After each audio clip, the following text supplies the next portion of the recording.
Through the straight way, সরাস্তায় সোজা রাস্তায় চালানোর জন্য আল্লাহ পাক এই কোরআনকে নাযিল করেছেন ভাইরা আমার রমজান মাসে। কোন মাসে? রমজান মাসে।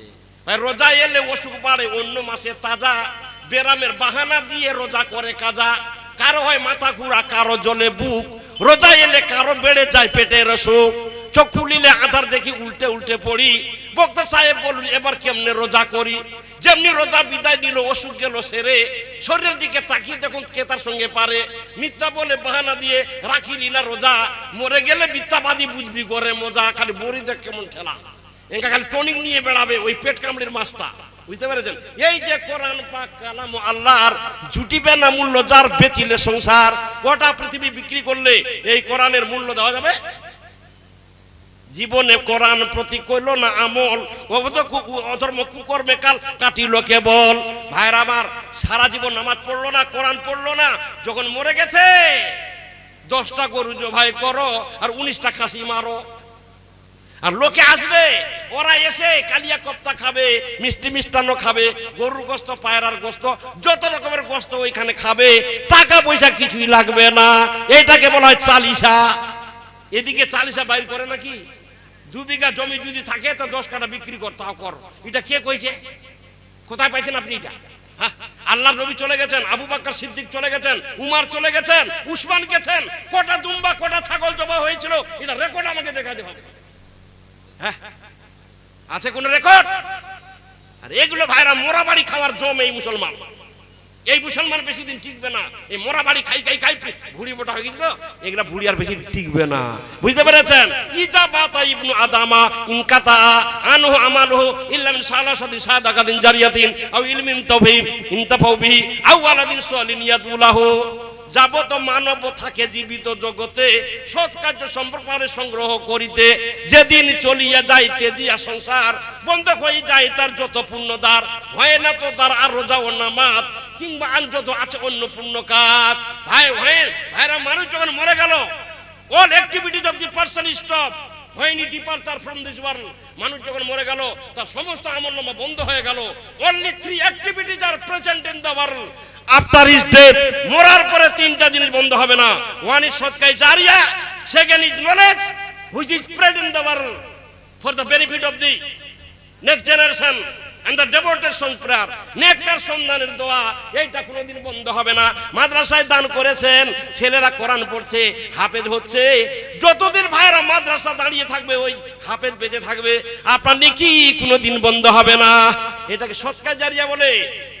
ভাইরা আমার, পানির ব্যবস্থা করেছেন, গাছ রোপণ করেছেন, মানুষ ফল খায়, এগুলো বন্ধ হবে না। ইজামাতা ইবনু আদামা ইনকাতা আনহু আমালহু ইল্লা মিন সালাসাতিন সাদাকাতিন জারিয়াতিন আও ইনতাফাউ বিহি আও ওয়ালাদিন সালিহিন ইয়াদুলাহু। সব বন্ধ হয়, সব বন্ধ হয়ে যাবে। তে ভাই, যখন মরে গেল, বাবার জন্য 10টা গরু জবাই করো আর 19টা খাসি জবাই করো, করে কি করে না? উকিল মুক্তার মুক্তি পথে সবার কাছে থাকো, তোমায় ছাড়া বুড়া বুড়ির সময় কাটে না কো। সুন্দরী ভেগে যাবার কথা বলে টিপে তোর নাম্বার, কোটে বিয়ে করলো পিতা মাতার হলো না দরকার। অভিভাবকের মুখে বলো সকালে চুনকালি, হারে বেকুব বেটি কেন ফোন কিনিয়া দিলি। শিয়ানা বেটিকে যারা ফোন কিনে দেয় দাদা, তাদের মতো দুনিয়াতে নয় 1 নাম্বারের গাদা। হেলো হেলো হেলো বলতে বলতে ছেলে মেয়ে ভেগে চলে গেল। মেয়ের বাবা বলে নুরুল কিবা করি বলো, ভালোই হলো 2 লাখ টাকা তোমার বেঁচে গেল। সেই টাকাগুলি খরচা করে খিলাও মোদের ভস, ডবল চুনার কালি পড়বে মুখে করে দেখে লেখস। বনে ফোনের জীবনী কত বলবো বন্ধুগণ, কুকুরের গলাতে ফোন ঝুলিবে এখন। ফোনের দ্বারা নিশ্চয় হচ্ছে অনেক উপকার, যুবক যুবতী করছে গরম প্রেম প্রীতির বাজার। মেয়ে যদি বিয়ে দিতে না পারেন, এটা ফোন কিনে দিবেন তো কিল্লা ফতে, বুঝতে পেরেছেন? হেলো হেলো চলে এলো গলা। আমি কে ভাই? বলছে আমি একজন হেডমাস্টার, তো তোমার আমি নানা শ্বশুর হব। কি হয়েছে ভাই? হেডমাস্টার আপনি আমাকে ফোন করেছেন, এত বড় বড় মাপের লোক। বলছে ভাই, আমার নাতি জামাইয়ের তুমি ভগ্নিপতি, তাই ভাই আমার বোন মরে গেছে, 5 লাখ টাকা খরচা, তো আপনাকে আসতে হবে। এইখানে গরু 11টা জবাই হবে, 19-20টা খাসি হবে, আপনাকে আসতে বলছে। আরো অন্যান্য আলেমরা আসবে, ওদের কথা বলার কোনো ঢং নাই। কোরআন হাদিস বলে ভালো লাগে না, হায়ার শিক্ষিত লোকেরা আসবে, আপনাকে আসার জন্য বিনীত প্রার্থনা জানাচ্ছি। অত বড় লোক যখন আমাকে বলেছে, তা আমি যাব না ভাই?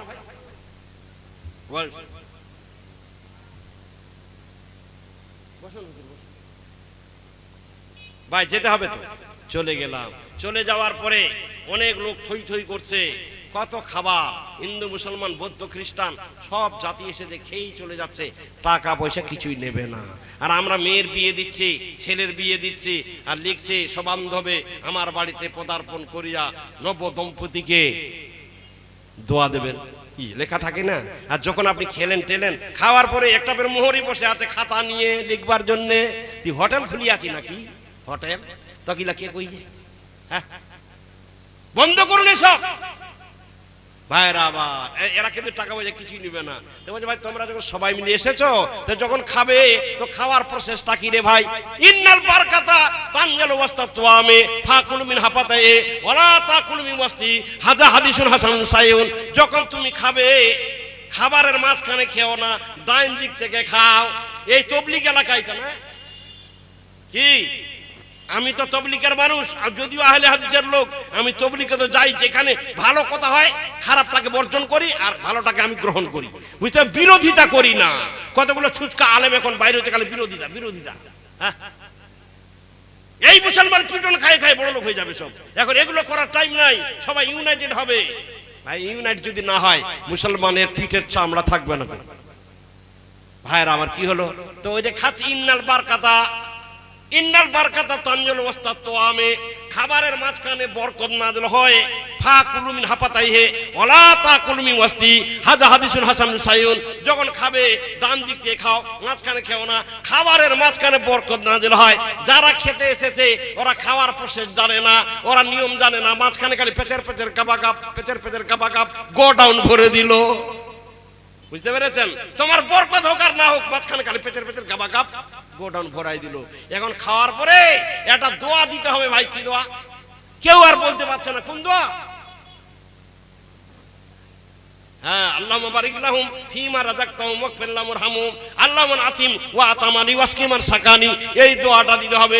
দোয়াও জানে না, খাওয়ার পরে হেই এতবের ঝাল দেয়, হেই এতবের লবণ দেয়, হামাখানে হাড় গাছি দিয়েছে রে আল্লাহ। এরকম নিন্দা করে ঢেকু ছাড়তে ছাড়তে পালায়, তাড়িয়ে হাত বুঝতে বুঝতে তোর বাপ কি পাইলো কও? কে পেল? ওই বাবার জন্য টাকাগুলো মাদ্রাসায় দিন, মসজিদে দান করুন, নিশ্চয় নেকি পাবে। ভাইরা আমার, মাউজু সাউতিন ফিল জান্নাতে খায়রু মিনাদ দুনিয়া ওয়া মা ফিহা। কেউ যদি ঘোড়ার কোড়া রাখার জন্য একটা জান্নাতের জায়গা কিনতে চায়, কি রাখার জন্য? ঘোড়ার কোড়া। মাউজু সাউতিন ফিল জান্নাতে খায়রু মিনাদ দুনিয়া ওয়া মা ফিহা। ঘোড়ার একটা কোড়া রাখার জায়গা যদি কেউ কিনতে চায়, গোটা দুনিয়া বিক্রি করলো তার মূল্য জুটবে না। আর আল্লাহ নবী বলেছেন, মান বানা লিল্লাহি মাসজিদান বানাল্লাহু লাহু বাইতান ফিল জান্নাহ। যে মসজিদ নির্মাণ করবে, আল্লাহ তার ঘর নির্মাণ করবেন, মসজিদে মাদ্রাসায় দেবেন, আপনার নেকি কোনোদিন বন্ধ হবে না। বলুন আলহামদুলিল্লাহ। ভাইরা আমার, এই মাদ্রাসার শিক্ষা সম্পর্কে বলতে বলতে আমার বক্তব্যের আমি জবান কাটে দেবো। উনি যখন এইটা বলে দিলেন, সঙ্গে সঙ্গে লেখাপড়া শিখেছিলেন, চাকরি না হাক। ভাইরা আমার, ওইটুকু তিনটা কথাই তাকে মন্ত্রিত্বের আসন দান করলো। কিসের জন্য? দিয়েছি তাহারে নিশ্চয় মহামূল্য ধন, করেছি যাকারে আমি হিকমত অর্পণ, উপদেশ গ্রহণ করে যারা জ্ঞানবান, সূরা বাকারায় আছে ইহারও প্রমাণ। চেয়ারে বসে আছেন। One day Mr. Khosrow Parvez was sitting on the chair and his beloved wife was standing by the side of her husband. Suddenly, a fisherman was passing by the side of the Parliament House. Khosrow Parvez বসে আছেন, তার পাশে দাঁড়িয়ে আছে তার কুলের লক্ষ্মী নবীন বউ। হঠাৎ একটা মাসুয়া লোক জেলে ওদিক দিয়ে যাচ্ছেন, থামকে দাঁড়ালেন। আসসালামু আলাইকুম। ওয়া আলাইকুম আসসালাম। ভাই, এই যে আপনার পাশে সুন্দরী মেয়েটা দাঁড়িয়ে আছে, এইটা কে? এইটা আমার কুলের লক্ষ্মী নবীন বউ, 10-12 দিন হলো বিয়ে করে নিয়ে এসেছি। আপনি বিয়ে করেছেন? বলছে হ্যাঁ। তো আপনি আমাকে নিমন্ত্রণ করলেন না? বলে ভাই সময় পাইনি তো তাই করিনি। বলে আপনার বইয়ের যখন মুখ দেখলাম, নতুন বইয়ের মুখ দেখলে কিছু প্রাইজ দিতে হয়, বকশিস দিতে হয়, প্রেজেন্টেশন দিতে হয়, হয় না? ভাই আমি গরিব মানুষ, একদিন যদি মাছ না ধরি সমুদ্রে, আমার বাড়িতে হাঁড়ি চড়ে না, বাবা মা খুব গরিবে হালাতে দিন যায়। একটা বুয়াল মাছ পেয়েছি 8 কেজি ওজনের, এইটা দিলাম ভাই, এই মাছটাকে তো রান্না করে খেও, পয়সা টয়সা লাগবে না, তোমার বইয়ের মুখ দেখান, এটা আমি দিলাম। এখন বিয়ে হচ্ছে, চেয়ারে রাজা রানীকে বসিয়ে দিচ্ছে, আর যা পাচ্ছে ও টাকা দিচ্ছে আর খালি দেখছে। বুঝতে পেরেছেন? বউ, নতুন বউকে নতুন বেটাকে ওইখানে বসা দিয়ে চেয়ারে, আর লোকে একবারে শত শত লোক যাচ্ছে, টাকা দিচ্ছে, দেখছে, পালাচ্ছে। এগুলা কোন কোন ব্যবহার? হ্যাঁ, এগুলো কোন ব্যবহার? আমরা কোরআন হাদিস শুনি, এত জালসা হয়, কিন্তু ভাই এগুলো আমরা মানি না। মানে কি? মানি না। বলছে ভাই আপনার বইয়ের যখন মুখ দেখলাম তো টাকা পয়সা তো নাই, 8 কেজি ওজনের বোয়াল মাছটা দিলাম, কয়েকদিন ধরে আপনারা রান্না করে খাবেন, দিয়ে চলে গেল। রাজার মনটা আনন্দ হয়ে, কেউ যদি কারো লাগি ডুবে দড়ি যায়, সে কখনো রবে না ভাই বসে কিনারায়। ছোট থেকে পানি দিলে নারিকেল গাছে, সে তাহাকে পানি দেয় যতকাল বাঁচে। কি ভাই? বাদশা মনে মনে ভাবলে, একটা গরিব মানুষ একটা দিন মাছ না ধরলে তার বাড়িতে হাঁড়ি চড়ে না। আমার স্ত্রীর ইজ্জত রক্ষা করলো, সম্মান রক্ষা করলো, মনের বুলবুলে আনন্দে নাচতে শুরু করলো। উনিও তাকে 5,000 টাকা দিয়ে বিদায় করলেন। কত টাকা? 5,000 টাকা দিয়ে দিলেন। যখন 5,000 টাকা ওই লোকটাকে দিল, ভাই তুমি যে মাছটা দিয়ে দিলে, 5,000 টাকা নিয়ে যাও, তোমাকে দিয়ে দিলাম, তুমি বড় মহৎ। যখন 5,000 টাকা দিয়ে দিল, কাকে দিল? ওই মাছুয়াটাকে জেলেকে দিয়ে দিলে। উনি যেতে লাগলেন। ওর বউ যখন দেখলো 5,000 টাকা দিল, মুখটা হব কাল ফুল্লি গোপালেন মাহব। এই স্ত্রী, তোমার রূপালী দাঁতগুলো মুখের ভেতরে ভরিয়ে দিলে কেন? বলছে আপনার সঙ্গে বিয়ে হয়েছে, কিন্তু এমন একটা দিন আসবে আমার ঘাড়ে ভিক্ষার ঝুলি উঠবে। বলছে কেন? ওকে দিলেন 5,000, আর একজন ওকে দিবেন 10,000। এই দিতে দিতে আমাকে আপনি ফকন্নি বানাবেন, ভিখারিনী সাজাবেন। মাছের দাম এত হবে? পাগলি, মাছের দাম চেয়েছে? বলছে না। তো যখন দিল একটা মাছ, আমি 5,000 টাকা দিলাম, অনেক তো টাকা আমার দিলাম। না, হবে না, সংসারে আমি এসেছি, এই সংসারের কোনো ক্ষতি হতে আমি দিব না। বুঝতে পেরেছেন? ক্ষতি হতে দিবে না, কি করে যাবে? বলছে উনাকে ডাকুন, টাকাটা ফিরিয়ে নিব। বলছি স্ত্রী টাকাটা যদি ফিরিয়ে নেই, কেউ ভোট দিবে না। দান করা টাকা ফিরিয়ে নিয়েছে, এর মতো কৃপণ আর নাই, কেউ ভোটও দিবে না, আমাদের মসনদ টলমল হয়ে যাবে। বলছে আমার 7 কঙ্গা বুদ্ধি, 36টা কলা কৌশল জানা আছে। আল খামরু জুম্মাউল ইসমে ওয়ান নেসাউকে বালু শয়তান ওয়া হুব্বুদ দুনিয়া রাসুকুল্লি খাতিয়াতিন। মেয়ে মানুষের আছে শয়তানের ফান। মেয়ে মানুষের আবার হচ্ছে পুরুষের জন্য জাহান্নামের বেড়া, জাহান্নামের টাটি। কার ঘরে ঢুকতে জুতা খড়ম খেতে তোকে বাঁচালো তোমার স্ত্রী। পুরুষের জন্য জাহান্নামের টাটিকে এই মেয়ে মানুষেরা। ভাই আমার, যেই কথাটা বলছিলাম, সঙ্গে সঙ্গে বলে ডাকুন, আমি বুদ্ধি এমন করব, সাপও মরবে না, লাঠিও ভাঙবে না। কি বুদ্ধি করবে? এই যে শিক্ষার কত বড় গুণ রে ভাই। দিয়েছি তাহারে নিশ্চয় মহামূল্য ধন, করেছি যাহারে আমি হিকমত অর্পণ। ইউতিল হিকমতা মাইয়া সাউ ওমা ইউতাল হিকমতা ফাকাত উতিয়া খায়রান কাসীরা ওমা যাক্কারু ইল্লা উলুল আলবাব। আল্লাহ যাকে বিদ্যা দিয়েছেন, বুদ্ধি দিয়েছেন, জ্ঞান দিয়েছেন, মহামূল্যবান সম্পদ দান করেছেন, বলুন আলহামদুলিল্লাহ। ভাইয়ের আমার সঙ্গে এই ছেলে স্ত্রীকে বলছে কি বুদ্ধি খাটাবে? বলছে বুদ্ধি উনাকে বলবেন মাছটা তো দিলে, যে মাছটা মুজাক্কার না মুয়ান্নাস। মুজাক্কার মানে কি ভাই? ছেলে। আরবিতে মুজাক্কার মানে ছেলে, আর মুয়ান্নাস মেয়ে। স্ত্রী বলছে স্বামী, ওই ছেলেটাকে ডেকে বলুন মাছটা যে দিয়েছো, মাছটা মুজাক্কার না মুয়ান্নাস। যদি বলে মাছটা মুজাক্কার, আপনি বলবেন আমার মুয়ান্নাস মাছের দরকার। যদি বলে মাছটা মুয়ান্নাস, তো আপনি বলবেন আমার মুজাক্কার মাছের দরকার। একটাই মাছ দিতে পারবে না।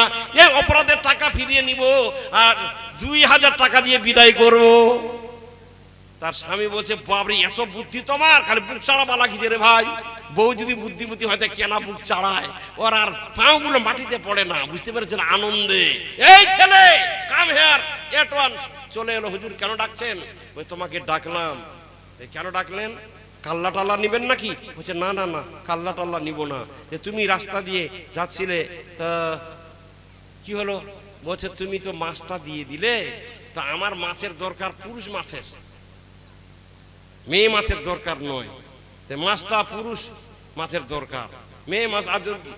আবার মাছটা মুজাক্কার না মুয়ান্নাস? তখন ছেলেটা মাথা চুলকাতে লেগেছে, হাইরে বেকায়দায় ফেললো। ছেলেটা ছিল হায়ার শিক্ষিত ছেলে, কি বলছে, হুজুর মাছটা মোজাক্কার নয়, মুয়ান্নাসও নয়, মাছটা হচ্ছে মুখান্নাস। মুখান্নাস বুঝলেন, হিজড়ি হিজড়ি, বুঝতে পেরেছেন? আমি ভাই কলকাতার দিকে জালসায় যাচ্ছিলাম আজ প্রায় 21 বছর আগে, তখন আমি শিশু। তো কতগুলো একবারে বরিষ্ঠ চেহারার মেয়ে মানুষ উঠলো, উঠার পরে টাকা নিচ্ছে। আমি বলি, এই বদরুদ্দোজা সাহেব, বলে আপনি চুপ করে ওখানে শুয়ে থাকুন, আপনারা কিছু বলবেন না। ওদের কাছে টাকা নিয়ে হিজড়ি হিজড়া, বলছে মাছটা মোজাক্কার নয়, মুয়ান্নাসও নয়, মাছটা হচ্ছে মুখান্নাস, মাছটা হচ্ছে হিজড়ি। বাদশার ভাই মনের আনন্দে বুলবুলি আনন্দে নাচতে শুরু করলো, মন ভরে গেল, আরো 5,000 টাকা দিয়ে ওকে বিদায় করলো। ভাই কত টাকা পাইলো? হ্যাঁ, ওদি 5 আর এদি 5, কত? 10,000 টাকা ইনকাম হয়ে গেল। এইভাবে লেখাপড়া শিখে থাকুন, গাছের তলায় বসে থাকলেও আপনার ভাত হবে, বুঝতে পারেন? যারা অনলাইনের যুগে লেখাপড়া শিখে এটা অঙ্ক ঠিক করতে পারবে না, এরা ভাত পাবি? হায় হায় হায় হায়, আমি শুনে হাসি, আঁখি জলে ভাসি। এই ছিল মোর ঘটে, তুমি মহারাজ সাধু হলে আজ, আজ আমি চোর বটে। বুঝতে পেরেছেন? আরো 5,000 টাকা বিদায় করলো, ছেলে চলে গেল। ওর বউ জিততে পারলো না, আঙ্গুল কামড়িয়ে দাঁড়িয়ে থাকলো। ছেলেটা চলেই যাচ্ছে, চলেই যাচ্ছে, অনেক দূর যাওয়ার পর্যন্ত, অনেক দূর গেছে, তারপর বাঁকা হয়ে কি যেন রাস্তা থেকে তুলে নিলেন, রাস্তা থেকে তুলে নিলেন। ওর বউ এবার মোকা পেয়ে গেল। আর আবার ওই স্ত্রী বলছে, স্বামী আপনি দান করার লোক পাচ্ছেন না, একটা ছোট লোকের বাচ্চাকে দান করেছেন, 10,000 টাকা দিয়েছেন, ওর মন ভরে নাই, কি যেন রাস্তায় পড়ে আছে, এমন বাঁকা হয়ে তুলে নিল, পায়খানাতে পড়ে থাকলো, বোধহয় দাঁত দিয়ে উঠাবে। বাদশার মনটা ভাই খারাপ হয়ে গেল। এই ছেলে শোনো, আবার এলো। হুজুর আবার ডাকছেন কেন? বলছে তোমাকে 10,000 টাকা দিয়েছি, 10,000 টাকা পেয়েছো, রাস্তায় কি জন্য পড়েছিল, পড়ে থাকা জিনিসকে তুলে নিয়ে ওইটাকে যার তাকে ওইটা ফেরত দিতে হবে, তোমার ওইটা নয়। কি তুলে নিলে? বলছে হুজুর ওইখানে 5টা টাকা পড়ে আছে, ওই টাকাটা তুলে নিলাম, 10,000 টাকা দিয়েছি, তোমার লোভ সামাল হলো না 5 টাকা, অন্য কোনো গরিব মানুষ যদি পেত কাজে দিত, তুমি তুললে কেন? ওই হুজুর টাকাটা আমি তুলে নিয়েছি লোভে নয়, 5 টাকার কি মূল্য আছে?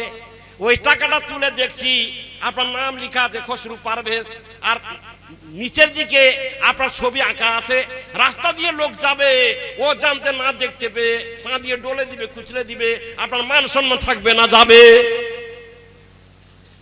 হ্যাঁ মান সম্মান তো যাবে, আপনার মান সম্মান রক্ষা করার জন্য টাকাটা তুলেছি, আমি লোভে তুলে নেইনি।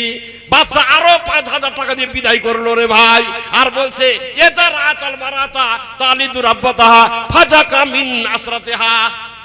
পুরুষ মানুষ বলছে, আমি ভাই একটা কথা শোনো, পুরুষ মানুষ যখন মেয়ে মানুষের ভাড়ুয়া হয়ে যাবে, মেয়ে মানুষের কথা দিয়ে উঠাবসা করবে, অনাবৃষ্টি হবে, অতিবৃষ্টি হবে, জালজালা হবে, উল্কাপাত হবে, মহামারীর প্রাদুর্ভাব হবে, অশান্তির আগুন দুনিয়ায় জ্বলবে দাউ দাউ করে, মানুষ শান্তি পাবে না। বুঝতে পেরেছেন? আমার স্ত্রী নিজের বুদ্ধিতে 5,000 টাকা দিয়েছিলাম, স্ত্রীর কথার মূল্যায়ন করতে গিয়ে আমাকে 10,000 টাকা জরিমানা লেগে গেল। এটা রায়তাল মারাতা তালিদুর আব্বাতাহা ফাজাকা মিন আসরাতিহা। ভাইরা আবার এর নাম হচ্ছে শিক্ষা। চিন্তা করতে কত টাকা ইনকাম করে নিল, দেখলেন? এর উপস্থিত বুদ্ধির জাদুকর, বিদগ্ধ পণ্ডিত ভাই, শিক্ষা ছিল বলেই ভাইরা অনেক টাকা পেয়ে গেল। ভাইয়ের চিন্তা করতে পেরেছেন? এইরকম এমন জীবন তুমি করো গো গঠন, মরিলে হাসিবে তুমি কান্দিবে ভুবন। ভাইয়ের আমার কবি শেখ সাদী মাদ্রাসায় লেখাপড়া শিখছেন।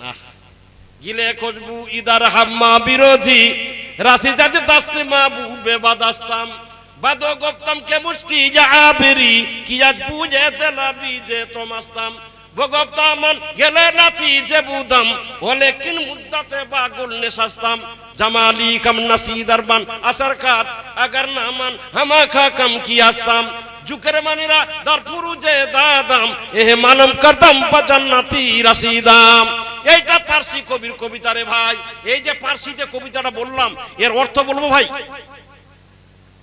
হ্যাঁ, একদা স্নানের আগারে বসিয়া হেরনু মাটির ঢেলা হাতে নিয়ে তারে সকিয়া দেখিনু রয়েছে সুবাস মেলা। কহিনু তাহারে কস্তরি তুমি, তুমি কি আতর দান, তোমার গায়েতে সুবাসে ভরা, তুমি কি গুলিস্থান। কহিনু ওসব কিছু আমি নহি, আমি অতি নিচ মাটি, ফুল গাছ গোড়ায় থাকিয়া তাহাই সুবাসে কহিনু খাঁটি। বলছে আমি একটা মাটি, আমার উপর দিয়ে সবাই হাঁটে, কিন্তু ভাই আমি একটা ফুলের গাছের গোড়ার মাটি। ফুলগুলো ফুটে শিশির বিন্দুগুলো যখন পড়ে উতলে উতলে ওই ফুলের গন্ধটা আমার মধ্যে এসে গেছে, আমার কোনো মূল্য নাই, যেহেতু ফুলের গাছের গোড়ায় ছিলাম এই জন্য সুগন্ধি আমার মধ্যে এসে গেছে। তার মানে ভালো লোকের সঙ্গে উঠলে লোক ভালো হবে, খারাপের লোকের সঙ্গে খারাপ হয়ে যাবে। এই কবি শেখ সাদী মাদ্রাসায় পড়ছিলেন গরিবের চেয়ে, অত্যধিক গরিব। রাস্তাতে ভাই মাদ্রাসা ছুটি হয়েছে, বাড়িতে এলেন, বাবা কাছে আব্বা আব্বা আব্বা এই প্রায় ৩-৪ মাস ধরে মাদ্রাসায় আছি, একটা দিনও গোস্ত খাওয়া হয়নি, আব্বা আজকে একটু গোস্তর ব্যবস্থা করুন। বেটা আমি গরিব মানুষ, কোথায় গোস্ত পাবো, এরকম পরিবার নাই, আর গোস্ত নাই বাড়িতে, কি করবো? বেটা গোস্ত যখন খাবি, আমার গ্রাম থেকে 1 মাইল দূরে একটা গ্রাম, ওই গ্রামে আমাকে নিমন্ত্রণ করে গেছে, ওইখানে ভালো খাবার তৈরি হবে, বেটা আমি যাব না, তুমি নিমন্ত্রণ বাড়িতে যাও। বলছে আব্বা নিমন্ত্রণ বাড়িতে তো যাবো, তো আমার পায়ের চটি জুতা নাই, জুতো আমার ছিঁড়ে গেছে, পাথরের রাস্তা, পাথর কুচিগুলো পড়ে আছে, রাস্তা দিয়ে চলতে চলতে পা কেটে যাবে, আমাকে জুতো কিনে দিন। কবি শেখ সাদীর বাবা বলছে বেটা তোকে গোস্ত খাওয়াতে পারবো না, হঠাৎ তোকে জুতো কিনে দিতে পারবো না, পয়সা যে নেই, এমনি বায়না ধরেছো কেন? কষ্ট করে যাও, কষ্ট করে যাও, নিমন্ত্রণটা রক্ষা করে আসো। কবি চলে গেলেন, যাওয়ার পরে ভাইরা আবার ওইখানে দেখছেন ভাই অনেক লোক খাওয়া খাচ্ছে, আর কবি শেখ সাদী দেখলেন একটা লোকের 2টা পা নাই। কি নাই? পা নাই। এইখানে লাঠি আর এইখানে লাঠি, ঢোকা দিয়ে মানে ভাই লোকটা চলছে, কত কষ্ট বলুন তো, ঢোকা দিয়ে চলছে। একদা ছিল না জুতা চরণ যুগলে, দহিল হৃদয় মন সেই খবানলে, ধীরে ধীরে চুপি চুপি দুঃখা কিল মনে, গেলাম ভজনালয় ভজন কারণে, দেখি তো তাই একজন পদ নাই তার, অমনি জুতার ক্ষেত ঘুচিল আমার, পরের অভাব মনে করিলে চিন্তন, নিজের অভাব গ্লানি রহে কতক্ষণ। উনি নিমন্ত্রণ খেয়ে বাড়িতে এলেন, আসছে বলছে আব্বা যান, আব্বা আব্বা। বলছি কি? বলছে আব্বা জীবনে কোনোদিন আপনার কাছে আর জুতো চাইবো না, আমি ফোন করেছি, জীবনে কোনোদিন আর জুতা আমি ব্যবহার করব না। বলছি কেন বেটা কি হলো? বলছে আব্বা নিমন্ত্রণ বাড়িতে গেলাম, একটা লোককে দেখলাম 2টা পা নাই, লাঠি ঢোকা দিয়ে হাঁটছে, আল্লাহ যে আমাকে পা দিয়েছেন এর এই জন্য আমি জুতা আর কোনোদিন আপনার কাছে আবদার করব না। শিক্ষা পেয়ে গেলেন কে? কবি শেখ সাদী। আর জুতো কোনোদিন উনি ব্যবহার করেননি। কত দেশ উনি ঘুরেছেন ভাইরা আমার, তার জীবনে পড়লে আপনারা বুঝতে পারবেন। ভাই বলবো না, শেষ করবো কোন?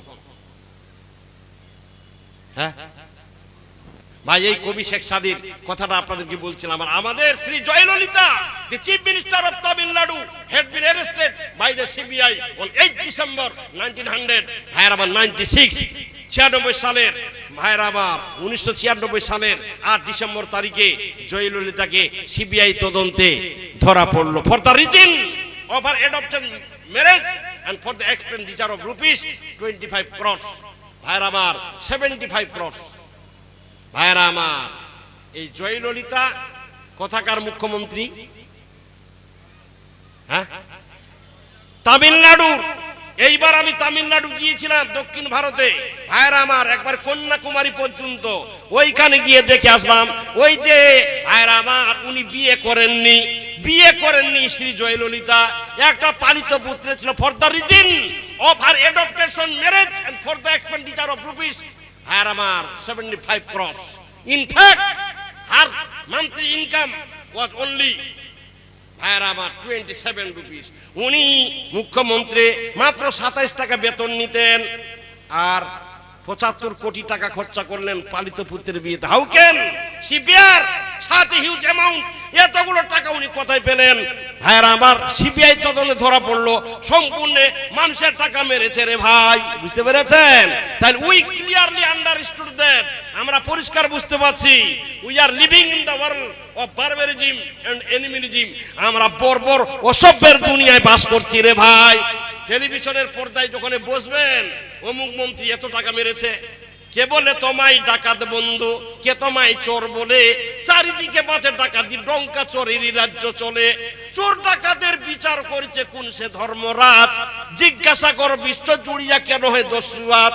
বিচারক তব ধর্মদণ্ড ধরো, ছোটদের সব চুরি করে আজ বড়রা হয়েছে বড়। যারা যত বড় ডাকাত দস্যু জোচ্চোর দাগাবাজ, তারা তত বড় সম্মানী গুণী জাগতি সঙ্গীতে আজ। কে বলে তোমায় ডাকাত বন্ধু, কে বলে করেছ চুরি, চুরি করিয়াছ ঘটি বাটি থালা বুকে তো হানুনি ছুরি। ভাই যারা কোটি কোটি টাকা কলমের আগালে চুরি করছে ওদেরকে বলা হচ্ছে কেলেঙ্কারির নায়ক। বাংলা ভাষার কি ঢঙ্কার, আর আমরা ঘটি বাটি থালা পেটের দায়ে চুরি করি, আমাদের জন্য কচকাঠারি। ভাই আমার বন্ধুকে আর বলিতে পারি না, বড় বিদ্যালয় এই বুকে দেখিয়া শুনিয়া খেপিয়া গিয়াছি, তাই যা আসে কই মুখে। নিন্দাবাদের বৃন্দাবনে ভেবেছিলাম গাইব না গান, দেখে শুনে থাকতে নারী সুন্দর এইহীন অপমান। ভাইরা আমার এই যে কবিতাগুলো বলছি, সুন্দর অকিয়া ঘটনাগুলো বলছি, ভাই আমি পশ্চিম বাংলার বিভিন্ন ডিস্ট্রিক্টে, বাংলাদেশে, বিহারে, ভাইরা আবার নেপালে ওয়াজ করে বেড়াই। ভাই চাকরি টাকরি হলো না, কি করব, এটাই আমার জীবনের দায়িত্ব। তো আমি ভাই আল্লাহ পাক আমাকে লেখনী শক্তি দিয়েছেন, কবিতা লিখতে পারি, ভাই প্রবন্ধ লিখতে পারি। আমার দুইটা বই আছে, একটা বইয়ের নাম হচ্ছে গল্পের উল্কা প্রবাহ, আর একটার নাম হচ্ছে খেয়াঘাটের মরমিয়া। এই কবিতাগুলো ঘটনাগুলো ওই দুটা বইতে মাত্র 30 টাকা, একটা গজলের বইটা মাত্র 10 টাকা, আর ওইটা হচ্ছে ভাইয়েরা আমার ওইটা কত, ওইটা 20 টাকা, এই 30 টাকা দাম।